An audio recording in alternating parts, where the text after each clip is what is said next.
मुख्यमंत्री भूपेश बघेल ने केंद्र व भाजपा को आड़े हाथे लेते हुए कहा कि बीजेपी के चाल और चरित्र दोनों ही संदेहास्पद हैं। बीजेपी की नीतियां किसान विरोधी हैं।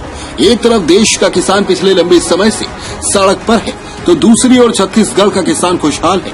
केंद्र को किसानों की चिंता रत्ती भर भी नहीं है। बीजेपी के प्रदेश प्रभारी डी पुरंदेश्वरी ने बस्तर में आयोजित चिंतन शिविर को संबोधित करते हुए कहा था कि बीजेपी के कार्यकर्ता पीछे मुड़कर थूक दे तो सीएम बघेल व उनका मंत्रिमंडल बह जाएगा। इस बयान के बाद प्रदेश ही नहीं देश में भी सियासी घमासान तेज हो गई है। इसके बाद मुख्यमंत्री भूपेश बघेल कांग्रेस की ओर से बीजेपी पर लगातार निशाना साध रही हैं। वहीं उन्होंने कहा कि बीजेपी की नीतियां फूट डालो और राज करो की है। उन्होंने कहा कि भाजपा ने कांग्रेस और मंत्रिमंडल का नहीं बल्कि प्रदेश के किसानों का अपमान किया है, क्योंकि पूरा मंत्रिमंडल ही किसान के लिए है और सबके सब हम किसान के बेटे हैं। भाजपा ने मंत्रिमंडल पर नहीं थूका है बल्कि किसानों पर थूका है। प्रदेश से लेकर केंद्र तक भाजपा की सोच का पता चलता है कि उनके मन में किसानों और छत्तीसगढ़ियों के प्रति कितनी घृणा है। भाजपा का चिंतन शिविर मात्र दिखावा है।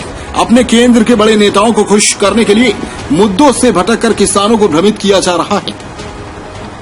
ब्यूरो रिपोर्ट, समय न्यूज। वो प्रदर्शित होता है कि ये किसान थूकने से किसान बह जाएंगे, एक छत्तीसगढ़िया किसान बह जाएगा। ये छत्तीसगढ़ का अपमान है, किसानों का अपमान है, हम सबका अपमान है।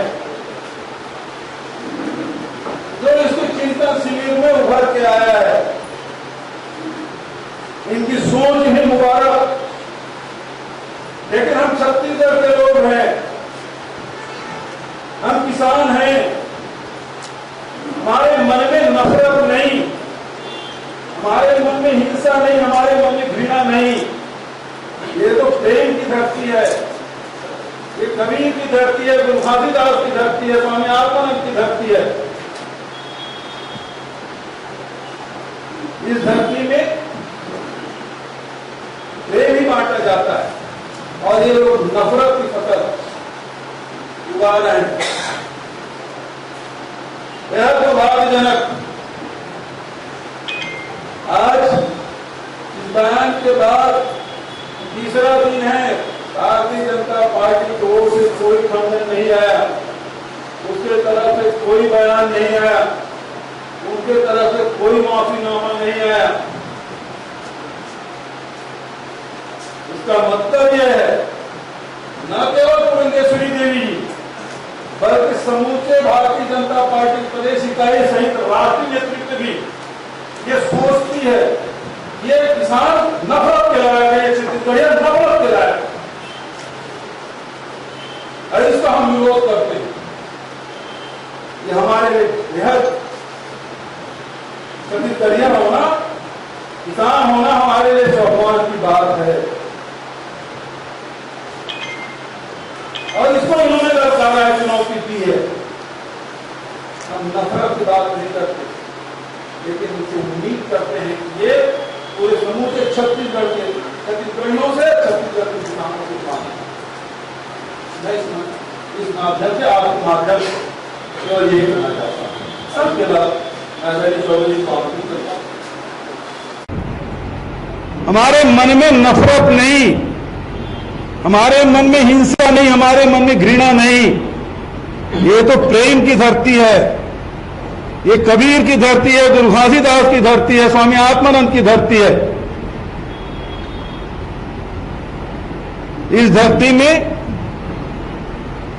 प्रेम ही बांटा जाता है और ये लोग नफरत की फसल उगा रहे हैं। बेहद दुर्भाग्यजनक। आज इस बयान के बाद तीसरा दिन है, भारतीय जनता पार्टी की ओर से कोई खंडन नहीं आया, उसके तरफ से कोई बयान नहीं आया, उनके तरफ से कोई माफीनामा नहीं आया। इसका मतलब यह है न केवल पुरंदेश्वरी देवी जी बल्कि समूचे भारतीय जनता पार्टी की प्रदेश इकाई सहित राष्ट्रीय नेतृत्व भी ये सोचती है ये किसान नफरत के लायक है, ये छत्तीसगढ़िया नफरत के लायक है और इसका हम विरोध करते हैं। ये हमारे लिए बेहद छत्तीसगढ़िया होना, किसान होना हमारे लिए स्वाभिमान की बात है। और इसको इन्होंने ललकारा है, चुनौती दी है। हम नफरत की बात नहीं करते, लेकिन इनसे उम्मीद करते हैं कि ये पूरे समूचे छत्तीसगढ़ियों से, छत्तीसगढ़ के किसानों से माफी मांगे। मैं इस माध्यम से, आपके माध्यम से केवल यही कहना चाहता हूं। और इसके बाद मैं आदरणीय चौबे जी को आमंत्रित करता हूं।